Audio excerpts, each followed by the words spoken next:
Menyelesaikan soal cerita tentang perkalian. Perhatikan contoh berikut. Danar membeli 7 ikat buah rambutan. Yudi membeli 7 ikat buah rambutan. Dina juga membeli 7 ikat buah rambutan. Berapa jumlah buah rambutan seluruhnya? Oke, penyelesaiannya. Semuanya sama-sama 7. 7 dijumlah dengan 7 ditambah 7 sama dengan, 3 dikali 7. Karena 7-nya ada 3, jadi 3 dikali 7. Sama dengan 21. Jadi jumlah buah rambutan seluruhnya ada 21 ikat. Sekarang kita bahas soal satu persatu. Ayo berbuat dengan terampil, berlatih. Kerjakan soal-soal berikut dengan benar. Hendra membeli permen beraneka rasa. Permen tersebut dimasukkan ke dalam 5 toples. Setiap toples berisi 7 permen. Berapakah jumlah permen yang dibeli Hendra seluruhnya? Jadi, ada 5 toples dan 7 permen. Jadi, kita jumlah ya. Berarti di sini ada 7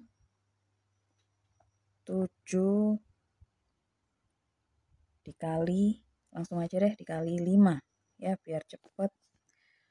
Karena ini udah jelas ya. Kita kan kemarin udah belajar tentang penjumlahan berulang. Kita langsung aja, 7 dikali 5 sama dengan 35. Selanjutnya nomor 2, di atas meja diletakkan 6 tumpuk buku. Masing-masing tumpukan terdiri atas 9 buku. Berapakah jumlah buku di atas meja seluruhnya? Jadi 6 dikalikan dengan 9 sama dengan 54. Ya, nomor 3, ayah membawa 2 kantong plastik buah salak. Setiap kantong berisi 6 buah salak. Hitunglah jumlah buah salak milik ayah. 2 dikalikan dengan 6 sama dengan 2 kali 6, 12. Nomor 4. Ibu akan mengadakan arisan di rumah. Ibu menyiapkan kue bolu 5 piring. 5 piring. Setiap piring berisi 8 kue bolu. Berapa banyak kue bolu sebelumnya? Jadi 5 piring berisi sepiringnya berisi 8 kue. Jadi 5 dikali 8 sama dengan 40. Selanjutnya kita lanjut di halaman 29. Di sini ada PJOK ya, hanya sedikit. Gerak meliukkan tubuh. Meliuk adalah melakukan gerak ke kiri dan ke kanan seperti melambai-lambai. Gerak meliuk termasuk contoh gerak non-lokomotor. Non-lokomotor ini maksudnya tidak berpindah tempat ya. Cara melakukannya. 1. Berdirilah dengan tegak. 2. Buka kaki selebar bahu. 3. Angkat tangan lurus ke atas. 4. Ayunkan tangan ke kiri dan ke kanan, diikuti liukan badan. Contohnya seperti ini ya. Awalnya berdiri, kaki dibuka, tangan diangkat, lalu meliuk ke kanan, balik lagi ke kiri, badannya diliuk-liukkan. Kita lanjut ke bahasa Indonesia. Benda padat. Di sekitar kita banyak terdapat benda padat. Benda padat mempunyai bentuk tetap. Ukuran benda padat juga tetap. Benda padat jika dipindahkan di berbagai tempat, bentuk dan ukuran benda padat akan selalu tetap. Ciri-ciri benda padat berbeda satu sama lain. Ada benda padat yang bersifat lunak. Jika ditekan, bentuknya dapat berubah.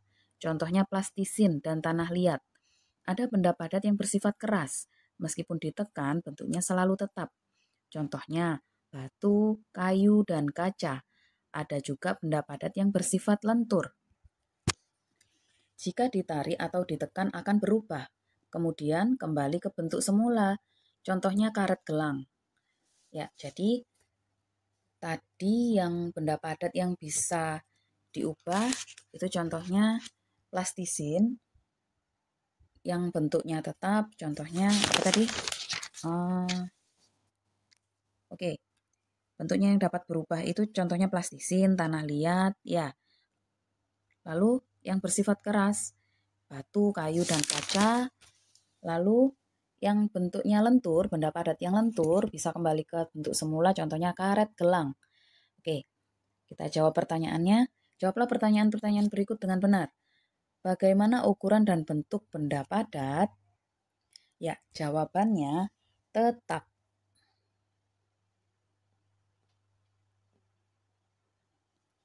Oke, selanjutnya.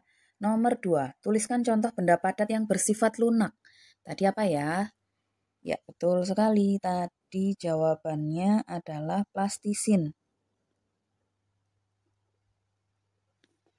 Selanjutnya, nomor 3, bagaimana ciri benda padat yang bersifat keras? Bentuknya, oke, ciri-cirinya yang bersifat keras.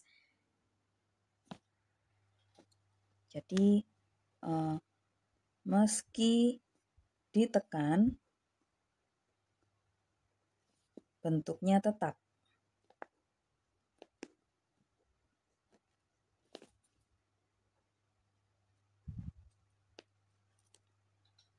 Oke, maaf. Meski ditekan, bentuknya tetap, ya, tidak berubah. Oke, lanjut nomor 4. Bagaimana sifat benda padat berupa batu dan kayu? Sifatnya keras. Karena dia ketika ditekan, dia tidak berubah ya. Bagaimana ciri padat yang bersifat lentur? Bagaimana cirinya?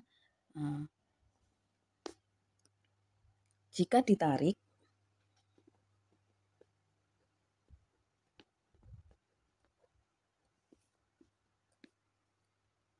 atau ditekan,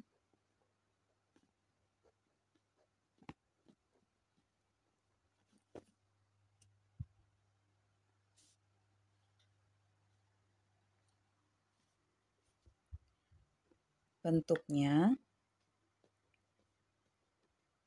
kembali seperti semula.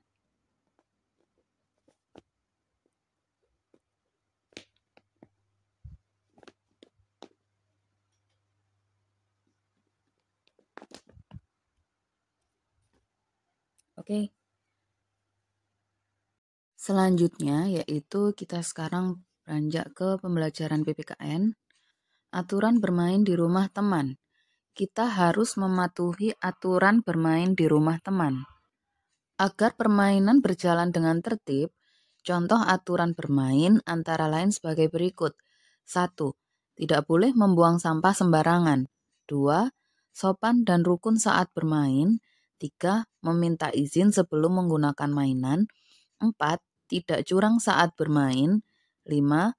Merapikan mainan jika sudah selesai bermain. Jadi ini kalau kita di rumah teman itu kan merupakan rumah orang lain ya, bukan rumah kita sendiri. Jadi kita harus menjaga sikap, tidak boleh seenaknya sendiri. Oke, lanjut. Berilah tanda centang yang menunjukkan sikap mematuhi aturan bermain. Berilah tanda silang yang tidak menunjukkan sikap mematuhi aturan bermain. Nomor 1. Berpamitan kepada orang tua teman sebelum pulang. Ya, betul sekali. Ya, sebelum pulang kita harus pamit sama orang tua teman kita. Nomor 2. Memakan dan meminum sesuatu tanpa izin. Nah, ini tidak boleh. Ya.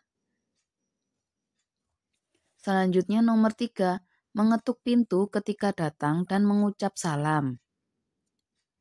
Betul. Karena ini bukan rumah kita sendiri, kita harus mengetuk pintu dan mengucapkan salam. Meskipun di rumah kita, kalau kita datang dari sekolah atau dari manapun, kita juga harus mengucap salam ya. Oke, nomor 4. Mengembalikan mainan setelah selesai bermain. Betul sekali ya. Itu harus. Nomor 5. Bermain di rumah teman hingga larut malam. Ini tidak boleh, tidak sopan ya. Berlanjut pada halaman 31, pembelajaran 3, sifat benda cair. Di sekitar kita juga terdapat benda cair. Benda cair berbeda dengan benda padat. Bentuk benda cair menyerupai bentuk wadahnya. Jika air sirup dipindahkan ke gelas, bentuknya menyerupai gelas. Jika air sirup dipindahkan ke botol, bentuknya menyerupai botol. Walaupun telah dipindahkan, jumlah benda cair akan selalu tetap. Benda cair ada yang bersifat kental dan encer. Contoh benda cair bersifat kental adalah oil, kecap, dan madu. Contoh benda cair bersifat encer adalah sari buah dan air mineral. Meskipun berbeda, sifat dasar benda cair sama, yaitu bentuknya sama seperti tempatnya. Yuk kita lanjut. Kita loncat ke sifat gas. Perhatikan balon terbang. Bagaimana bentuknya? Balon berbentuk bulat, padahal di dalamnya terlihat kosong. Di dalam balon berisi udara. Udara merupakan benda gas. Pernahkah kamu juga bermain pesawat mainan dari kertas? Mengapa pesawat kertas tersebut bisa terbang? Pesawat kertas bisa terbang karena adanya angin. Angin adalah udara yang bergerak. Angin termasuk benda gas. Selain udara, angin ada beberapa benda gas yang berbahaya. Contohnya asap kendaraan atau asap pabrik. Gas tidak bisa dilihat dan disentuh, namun gas menempati ruang. Sesuatu yang menempati ruang berarti memiliki volume. Gas memiliki volume meskipun tidak dapat dilihat dan disentuh. Volume dan bentuk gas berubah-ubah, ya. Ini sama seperti kita meniup balon, ya. Ini kan balon udara. Nah, ini isinya. Jadi isinya kenapa kok bisa berbentuk seperti ini? Jadi karena di dalam balon udara terisi gas. Mereka menempati ruang, ya. Meskipun tidak bisa dilihat, gas itu jadi Dia menempati ruang ya, anak-anak. Sama saja seperti kita meniup balon. Kalau tidak ditiup, balonnya tidak akan mengembang, tapi ketika balon itu ditiup, kita tiup, dia akan mengembang besar.